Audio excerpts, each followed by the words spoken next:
The Chinese New Year, we've already had our New Year, the Chinese New Year will begin on what we call January 31st on our Gregorian or Western calendar. And when I was considering a good date to focus on and explore both the history and potential contemporary meaning of the I Ching, one of China's contributions to the classics of world religious literature, a time close to the Chinese New Year seemed auspicious. And when considering criteria such as longevity, domestic significance, and global spread, scholars rank the I Ching in the same league as the Jewish Talmud, the Christian Bible, the Muslims' Quran, the Hindu tradition's Bhagavad Gita, and Buddhism's Lotus Sutra. But before proceeding much further, I should probably clarify a few issues of nomenclature, spelling, and pronunciation related to the I Ching. If you understand Chinese, and did anybody raise their hand earlier when Laura asked if there's any Chinese speakers? That's unfortunate. I really think that's the coming age, right? We should all be having our children learn both Spanish and Chinese, probably, to be on the safe side. But if you did understand Chinese, the simplest approach would be to render the word I Ching, of course, in Chinese characters. But in the English-speaking world, that leaves us with a dilemma of choosing the best transliteration among the current options, none of which, of course, are fully adequate. You never really have an adequate case when you're transliterating. For instance, long before I took my first religious studies class, when I first saw the title of this Chinese religious classic written out, uppercase I, then a space, and then that separate word, C-H-I-N-G, I assumed it was pronounced I Ching. And this was years before Apple started, putting an ironically lowercase I in front of all of our personal technology products. But that phenomenon has only made the traditional English rendering even more confusing, making it more likely that the uninitiated will pronounce it I Ching instead of I Ching. And that more familiar I space C-H-I-N-G comes from the transliteration process known as the Wade-Giles system, which started in the 19th century and was popular in rendering Chinese into English throughout most of the 20th century. And as you can perhaps guess, Wade and Giles were not Chinese, they were British sinologists. And in recent decades, however, the pinyin system has replaced, that literally means spelled out sounds, pinyin, and which was developed by the Chinese people themselves, has replaced this former Wade-Giles system. And in pinyin, the title of this world religious classic, you'll see it in the sermon title in your order of service, is spelled Yijing, Y-I-J-I-N-G, which avoids the confusion of spelling the English word with that first letter I and space and then C-H-I-N-G. But it has the problem, at least for now, is that many English speakers recognize that spelling I-C-H-I-N-G and don't recognize Yijing. Like, how many of you have seen the spelling I-Ching, the I-C-H, right? How many of you have seen Yijing? Okay. There you go. So, there's a similar issue with the more confusing but also more familiar issue with the Tao Te Ching, which C. Raven is rightly using for the chalice lighting and the chalice extinguishing words. So we're familiar with this romanization Tao Te Ching, T-A-O space D-T-E space C-H-I-N-G. But the problem with that is it's spelled, of course, with T, right? So many people pronounce it Tao Te Ching, but it's supposed to be Tao Te Ching. So this whole Wade-Giles system is very confusing, and you can see why it got replaced. But in contrast, the pinyin version that's becoming much more popular, especially in scholarly circles, is Tao Te Ching, spelled D-A-O-D-E-J-I-N-G, all one word, very similar to the I Ching. So you're going to see that more and more. And for what it's worth, I think that this minor learning curve of familiarizing English speakers with the more accurate and more authentic transliteration of the I Ching and for other related things is worth it. Because it's important whenever possible to call things as similar as possible to what the original culture chooses to call it. And if you'll allow me a very brief rant, I have long thought that it is a spectacularly bad idea for every language in the world to have a different name for every geographically and culturally specific term. The most prominent example I can think of is the confusing and unnecessary practice of every country in the world having a different name for every other country.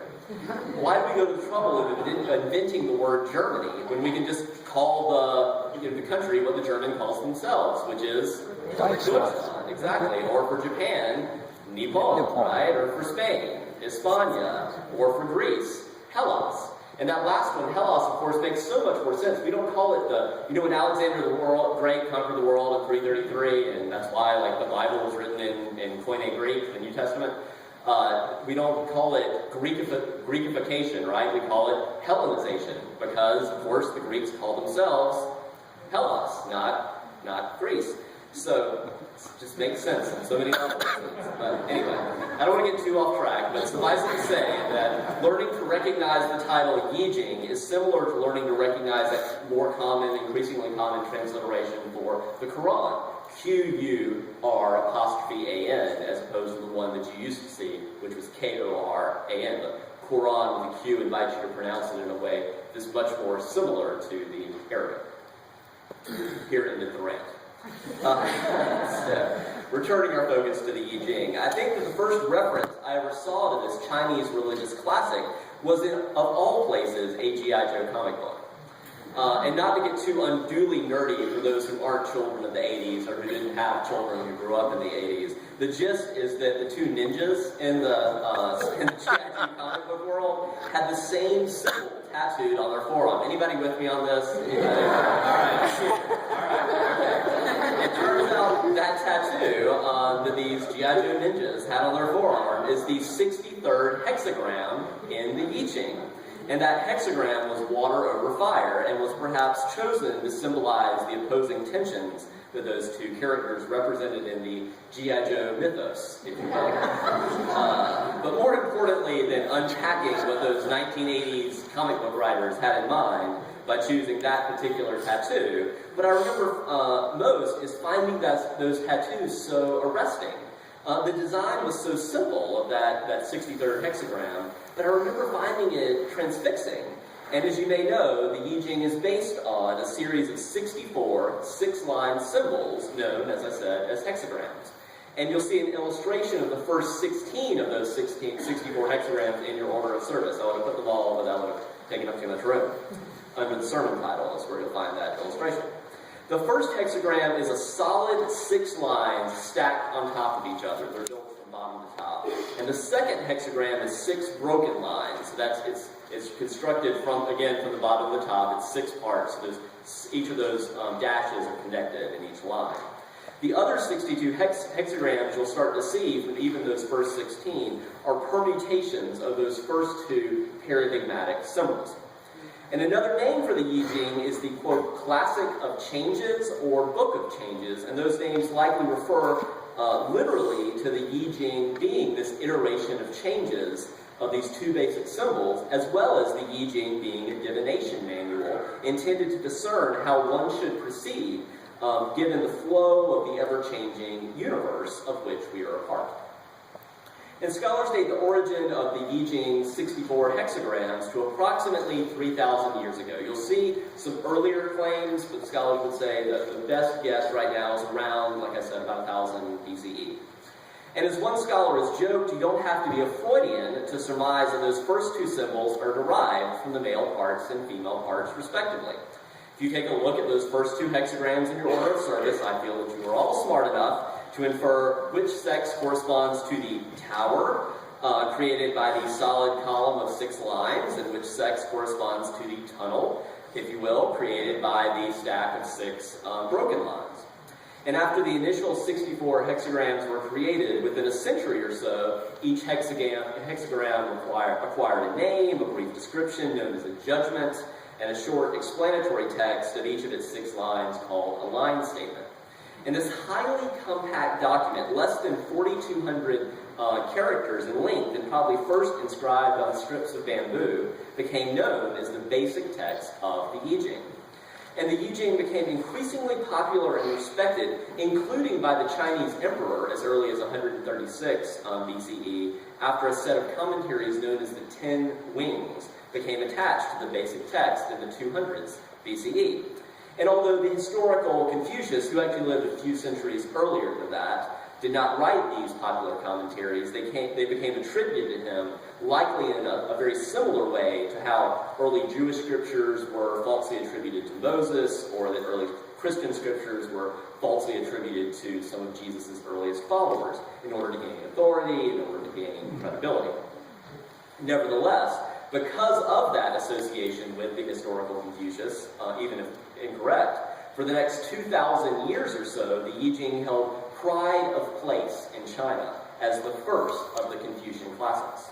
And as a point of comparison, think of the just immense amount of close, extended scrutiny the Western world, for better or worse, has given to the Bible. And all the ways that the Bible has influenced Western culture. The Yijing has played a similar role in shaping Chinese culture for the past 3 millennia. And relatedly, one of the fascinating parts of studying the history of biblical interpretation, again to make an analogy, is that over time, the primary unit of interpretation has changed. In more recent times, we tend to look at a verse, we tend to look at a passage, or even the whole book of a focal text to get the surrounding context in order to discern meaning. But in the Middle Ages and before, there were large spans of time in which the common practice, especially in monastic circles, was to focus on just a single word as the unit of biblical interpretation, to riff on that word's etymology and potential hidden meaning. And likewise, in Imperial China, it was not uncommon for scholars to spend days or even weeks contemplating the meaning of a single hexagram. And for many decades, the most popular version of the Yijing in the Western world was Richard Wilhelm's translation. He was German. It was published in Germany in 1924. And then rendered in English in 1950 by Carrie Baines, who was a student of Carl Jung. And that 1950 English version, you may well, if you've ever seen a copy of the Yijing, it easily could have been the Wilhelm version. That famously includes a foreword by Carl Jung himself. And I own both that version as well as a more recent version by a Chinese Taoist practitioner, which is called The Complete I Ching by Alfred Wang. So I'd recommend both of those to you if you're looking for a starting point of learning more about the Yijing. And if you know of a better, more authentic, authoritative version, I'd be interested to hear. For now, I'll share just a very brief method of using the Yijing. Minimally, you'll need 3 coins, or there is a way with bamboo sticks, but it's much more complicated. So if you have 3 coins and a copy of the Yijing, you're set. First, center yourself in silence. There's some more complicated things, and if you really get into it, of the direction to face, and lighting incense, and all these things, but the 3 coins will start you. Center yourself in silence, silently state your intention, which can be as simple as just seeking discernment. And when you feel centered, cast those 3 coins for the first time. Each heads that comes up is a 3, and each tails equals the number 2. And you add up the total represented by those 3 coins and those numbers, and if the total is an even number, you write down a broken line, and for an odd number, you write a solid line. And you need to make a note later if the total is a 6 or a 9, because those have a special role later in how the hexagram is constructed. You then throw the coins 5 more times, building your hexagram from the bottom to the top. So 6 times, 6 lines. And so, for example, the first hexagram that's in your order of service, that would be from throwing all odds, throwing 6 odds in a row. Or the second one would be from throwing 3 evens in a row, or you can kind of think through how the permutations would work.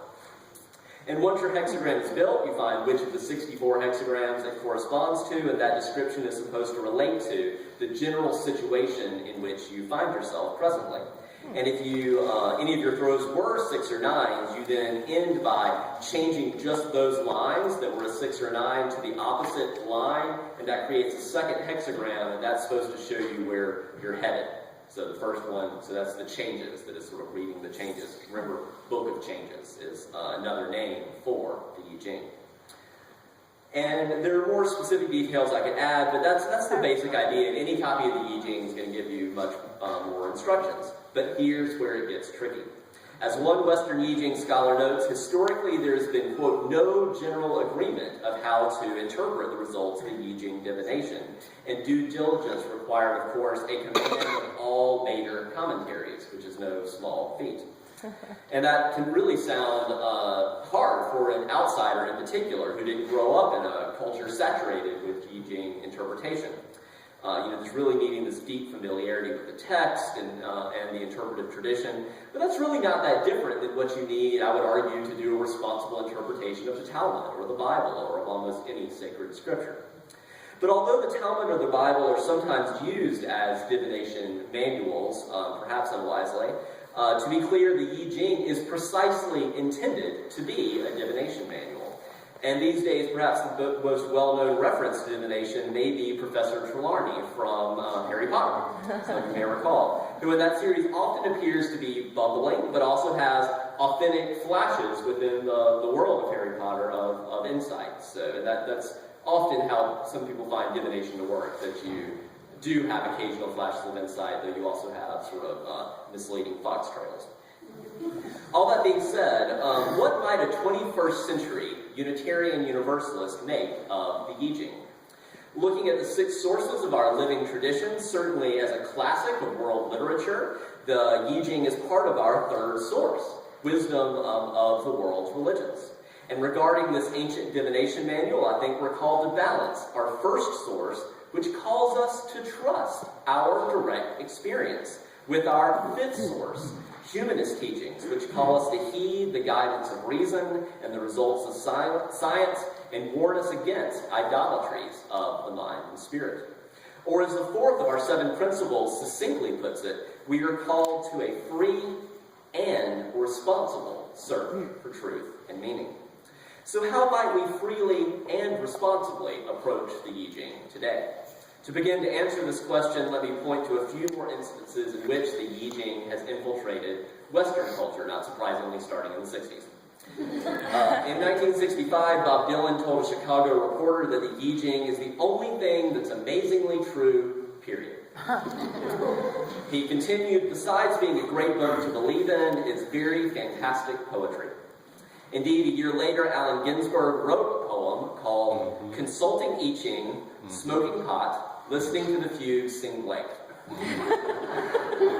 Dylan also penned the following I Ching reference in the song Idiot Wind. Quote, I threw the I Ching yesterday and said there might be some thunder at the well. Additionally, John Cage has used the I Ching in musical compositions as part of his composition process.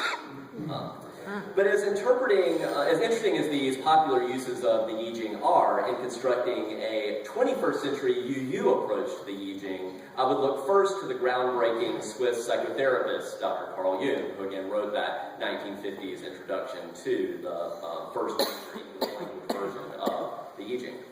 And in 1949, Jung wrote, quote, for more than 30 years, I've interested myself in this oracle technique, or method of exploring the unconscious, for it has seemed to me of uncommon significance.